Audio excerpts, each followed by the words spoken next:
Dear students, आज हम BA पाठ्यक्रम भारत में राज्य प्रशासन पेपर के अंतर्गत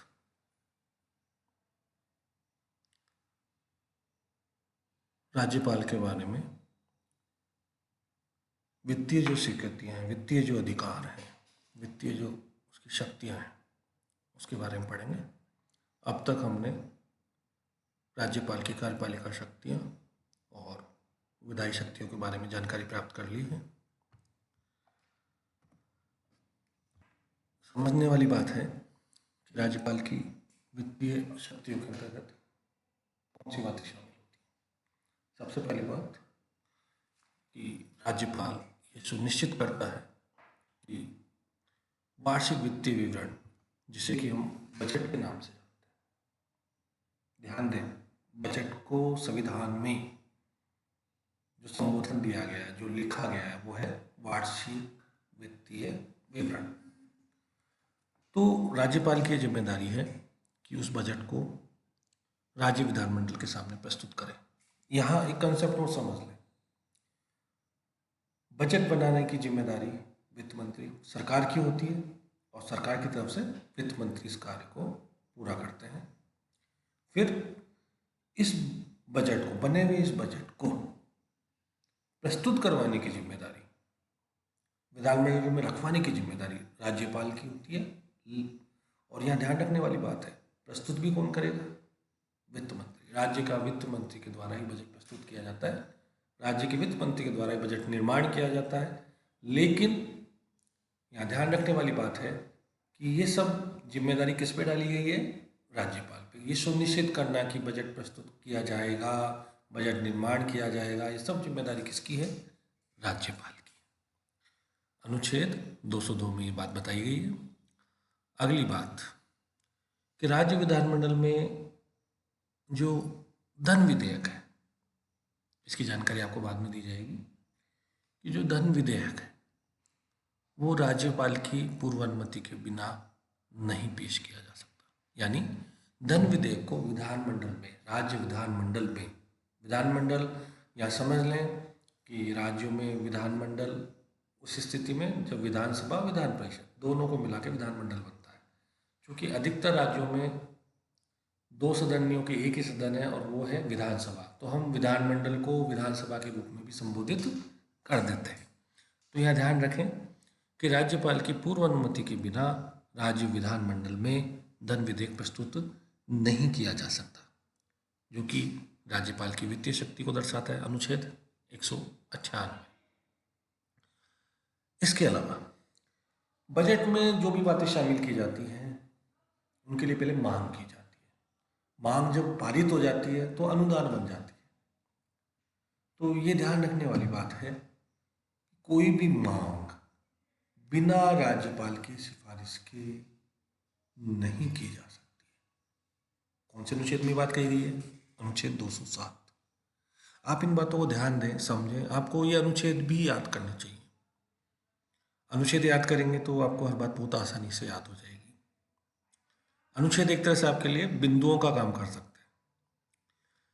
इसके अलावा राज्य की एक आकस्मिक निधि होती है। ध्यान रखें, केंद्र सरकार की भी एक आकस्मिक निधि होती है जो राष्ट्रपति के नियंत्रण में होती है, और इसी तरह राज्यों में भी एक आकस्मिक निधि होती है जो राज्यपाल के नियंत्रण में होती है। आकस्मिक, आकस्मिक मतलब अचानक, अप्रत्याशित। तो ऐसी कोई अप्रत्याशित स्थिति उत्पन्न हो जाए जिसके लिए धन की आवश्यकता हो, तो ऐसा धन उपलब्ध करवाने की जिम्मेदारी राज्यपाल पे है। राज्यपाल अपनी आकस्मिक निधि में से वो धन उपलब्ध करा देगा।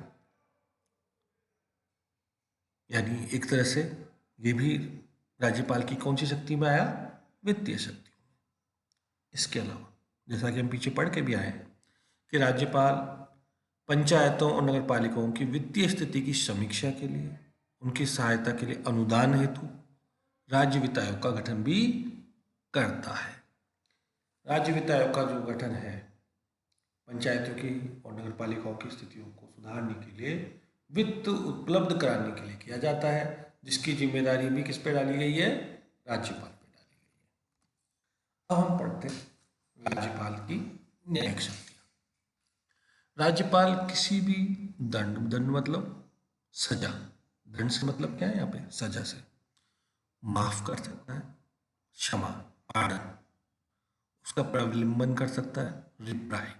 ये वर्ड्स आपको याद करने हैं बच्चों। विराम मतलब रेस्पाइट, या परिहार रेमिशन, या फिर ध्यान देने वाली बात है, किसी भी दंडादेश को वो सस्पेंड कर सकता है, निलंबित कर सकता है, रेमिट परिहार कर सकता है, या कम्यूट मतलब उसका लघुकरण कर सकता है। और ये ध्यान रखने वाली बात है कि ये सब कब होता है, जब न्यायालय किसी के अपराध को, न्यायालय में जब कोई अपराध घोषित हो जाता है, सिद्ध हो जाता है, तब उसके बाद उसको सजा दी जाती है। तो ये उसी स्थिति में लागू होता है, ये बात समझ लें। यानी राज्यपाल को दंड जो दिया जा रहा है, अपराध के क्षेत्र में जो दंड किया जा रहा है, उसको कम करने की शक्ति संविधान के द्वारा प्रदान की गई है। अनुच्छेद किसमें कही गई ये बात, 161 के। अब यहाँ आपको मैं समझाना चाहूँगा कि पार्डन का मतलब क्या है। किसी व्यक्ति को न्यायालय द्वारा किसी अपराध के लिए दी गई सजा से क्या कर देना, मुक्त कर देना। रिप्राइव से मतलब है सजा को कुछ समय के लिए स्थगित कर देना, शब्दों पे ध्यान देना, स्थगित की बात की जा रही है। अगला है रेस्पाइट, जो दंड जो निर्धारित किया गया है, जो सजा निर्धारित की गई है, उसकी बजाय कम सजा देना, दैट इज रेस्पाइट। अगला है रेमिशन। रेमिशन और रेस्पाइट को ध्यान से समझ लें कि रेमिशन के अंदर सजा की प्रकृति को बदला नहीं जा रहा, केवल सजा की अवधि को कम किया जा रहा है, ठीक है। और रेस्पाइट में सजा की प्रकृति ही बदल जाती है, ठीक है। लघुकरण के अंदर दंड की प्रकृति को क्या कर देना, कम कर देना, ठीक है। तो इस तरह से ये 5 प्रकार होते हैं जिनमें बारीक बारीक अंतर है। आप इसको समझें, आप याद करें, और फिर भी अगर कहीं समस्या आएगी तो आप मुझसे पूछ सकते हैं, आपको संतोषप्रद जवाब दिया जाएगा। अब न्यायिक शक्तियों के अंदर हम देखते हैं कि राज्य के उच्च न्यायालय के जो न्यायाधीश हैं, उनकी नियुक्ति, ध्यान दें, नियुक्ति राष्ट्रपति करता है।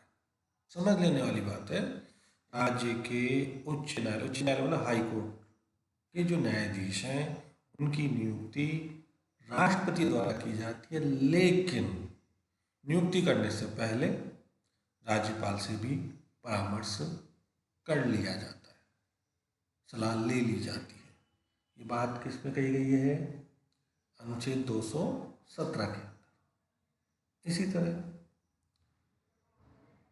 राज्यपाल महोदय जो हैं, जिला स्तर के जो न्यायाधीश, जिला जज, उनकी नियुक्ति, उनकी पदोन्नति, इन मामलों में उनकी नियुक्ति, उनकी पदोन्नति कौन करेगा, राज्यपाल करेगा। ध्यान से समझें, उच्च न्यायालय के न्यायाधीशों की नियुक्ति राष्ट्रपति करता है, और जिला स्तर के जो न्यायाधीश हैं उनकी नियुक्ति और उनकी पदोन्नति का कार्य राज्यपाल द्वारा किया जाता है। लेकिन यहाँ भी ध्यान रखने वाली बात है, हाई कोर्ट के परामर्श से। यहाँ राज्यपाल को हाई कोर्ट से परामर्श लेना ही पड़ेगा। अनुच्छेद 233 के अंदर ये बात कही गई। अब यहाँ हम समझें कि जो क्षमादान वाली बात आई, अनुच्छेद 161 वाली जो बात है राज्यपाल की, क्षमादान की शक्ति राष्ट्रपति को भी मिली हुई है, क्षमादान की शक्ति राज्यपाल को भी मिली है, तो फिर दोनों की शक्तियों में क्या अंतर है, तो यहाँ आप इस चीज को समझेंगे कि राष्ट्रपति मृत्युदंड की सजा माफ कर सकता है। किसी को फांसी की सजा दे दी गई है तो उस अपराधी की सजा माफ करने का अधिकार केवल और केवल किसको है, राष्ट्रपति को है। राज्यपाल ऐसा नहीं कर सकते। उसी तरह दूसरी बात और है कि राष्ट्रपति कोर्ट मार्शल, जो हमारी मिलिट्री सेवा है, जो हमारी भारतीय सेना है, उसके अपने कोर्ट है, वहाँ की जो सज़ा है उसको बोलते हैं कोर्ट मार्शल। तो कोर्ट मार्शल द्वारा सुनाई गई सज़ा, किसी का कोर्ट मार्शल कर दिया ना, उसको नौकरी से बिल्कुल बर्खास्त कर दिया जाता है ना, तो उसको भी राष्ट्रपति ही माफ़ कर सकता है। राज्यपाल को ऐसा कोई अधिकार प्राप्त नहीं है। तो ये दो मुख्य अंतर है जो हमें ध्यान रखना है क्षमादान के मामले में। वो क्या है कि राष्ट्रपति मृत्युदंड की सज़ा माफ़ कर सकता है, राज्यपाल नहीं कर सकता। राष्ट्रपति कोर्ट मार्शल की सज़ा माफ़ कर सकता है, लेकिन राज्यपाल को ये अधिकार नहीं दिए गए। तो ये आज के लिए काफ़ी है। अगले अध्याय में हम स्वयं की शक्तियों को पढ़ेंगे।